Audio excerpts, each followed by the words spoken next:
grown up around the coastline. I've grown up in coastal communities my whole life, and marine debris is a problem that plagues many communities around the world. My name is Kyle Herrera. I'm getting a master's degree in civil engineering. So we are developing a procedure to identify, quantify, and classify marine debris objects using drones and polarimetric imaging. Polarimetric imagery is essentially outside of normal RGB spectrum, and it is looking at the directionality of light reflecting off of objects from the sun. So normally where RGB would struggle to see a certain object on, say, the sand or the rocks, polarimetric imagery does a good job of identifying and really standing out these certain objects that are the same color as their background. The research that we are doing out here is basically refining our procedure to then apply it to the real world.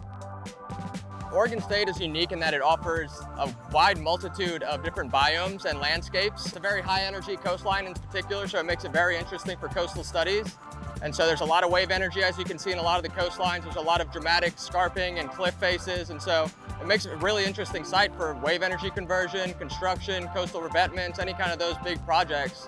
One of the best experiences for me in terms of research has just been everybody's willingness to kind of lend a hand so far. I really didn't even have a scope of work when I came in here, and if it weren't for the people that I've met along the way, the professors, faculty, students, any kind of colleagues, everybody has been willing to lend a hand in seeing this come to fruition. And so, yeah, without the assistance and the good-natured hearts around me, I wouldn't be able to be where I am right now.